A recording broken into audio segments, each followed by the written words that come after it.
Hello friends, आप सभी का स्वागत है नॉलेज बैंक में। हम लोग पढ़ रहे थे मनोविज्ञान के संप्रदाय के बारे में। आइए स्टार्ट करते हैं आज का वीडियो।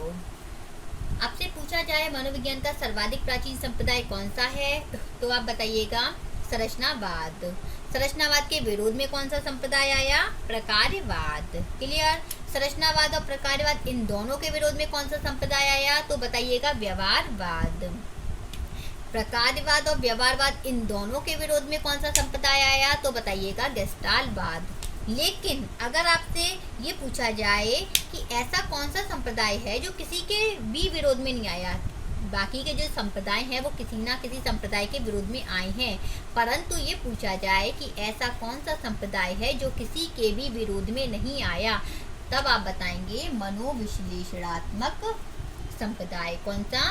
मनोविश्लेषणात्मक संप्रदाय ऐसा संप्रदाय है जो किसी भी संप्रदाय के विरोध में नहीं आया। अब ये पूछा जाए जो मनोविश्लेषणात्मक है इसका विषय क्या है, इसमें किस चीज़ का अध्ययन किया जाता है, तो आप बताएंगे अचेतन मन में दमित इच्छाओं का अध्ययन किया जाता है। मतलब अचेतन मन में दमित इच्छाएं क्या है?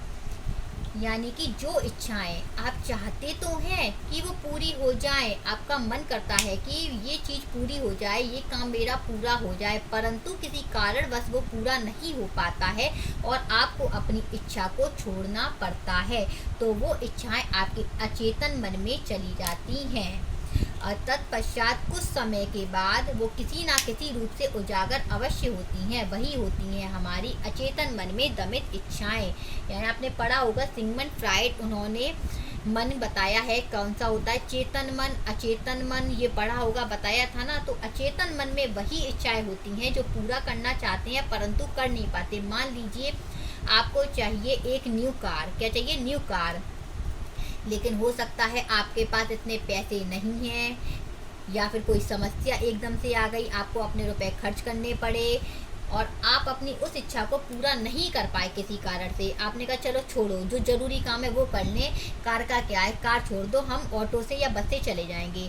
यानी वो इच्छा तो आप पूरा करना चाहते हैं और अभी भी चाहते हैं, लेकिन उसे आप किसी को बता भी नहीं रहे हैं और उसे भूलने का पूरा प्रयास कर रहे हैं। वो जाती कहीं नहीं है, वो भूलते नहीं है, लेकिन वो हमारे अचेतन मन में चली जाती हैं। आगे हम चेतन मन और अचेतन मन के बारे में अच्छे से स्टडी करेंगे। अभी आप इतना याद रखिए, मनोविश्लेषणात्मक वाद है जो मनोविश्लेषणात्मक है, इस संप्रदाय में अचेतन मन में दमित इच्छाओं का अध्ययन किया जाता है। क्लियर। अब ये पूछा जाए कि ये कौन सी विधि है, किस विधि से अध्ययन होता है, यानी परीक्षा परीक्षण। परीक्षा परीक्षण, प्रश्न उत्तर विधि। अगर किसी के मन में कोई बात है, हम लोग होते हैं, हमारा फ्रेंड कोई बात नहीं बता रहा हो या हमारी फ्रेंड कोई बात ना बता रही हो, तो हम क्या करते हैं, बातों बातों में उससे उगलवा लेते हैं कि वो उसके मन में क्या बात है। तो वही है, अगर हम क्वेश्चन आंसर विधि का यूज़ करें तो अचेतन मन में जो दमित इच्छाएं हैं वो मतलब सामने आ जाती हैं। कभी स्वप्न के द्वारा हो सकता है अचेतन मन में दमित इच्छा होती है, उसके काफ़ी रीजन होते हैं, स्वप्न के द्वारा बाहर आती हैं। स्वप्न में हम वो चीज़ देख ले, नींद में चलना होता है, इंसान बड़बड़ाता है, ये सब अचेतन मन में दमित इच्छाएँ होती हैं। ठीक है ना। क्लियर। इसके प्रवर्तक कौन थे? सिगमंड फ्राइड, एडलर और युंग। इसकी शुरुआत कब हुई थी? 1900 में। कहाँ हुई थी? ऑस्ट्रिया की राजधानी वियना में। ऑस्ट्रेलिया नहीं, ऑस्ट्रिया। कौन सी? ऑस्ट्रिया। इतना समझ में आया? ऐसा कौन सा संप्रदाय है जो किसी के भी विरोध में नहीं आया? वो है मनोविश्लेषणात्मक। इसका विषय क्या है? अचेतन मन में दमित इच्छाओं का अध्ययन करना। इसकी शुरुआत कब हुई? 1900 में, ऑस्ट्रिया की राजधानी वियना में। इसके प्रवर्तक है सिगमंड फ्राइड, एडलर व युंग। इसमें किस विधि के द्वारा अध्ययन होता है? परीक्षा परीक्षण विधि, यानी कि प्रश्न उत्तर परीक्षण विधि के द्वारा। यानी अगर पूछा जाएगा आपसे सबसे प्राचीन संप्रदाय कौन सा है, तो आप बता देंगे संरचनावाद। संरचनावाद के विरोध में आया प्रकार्यवाद। संरचनावाद और प्रकार्यवाद इन दोनों के विरोध में आया व्यवहारवाद।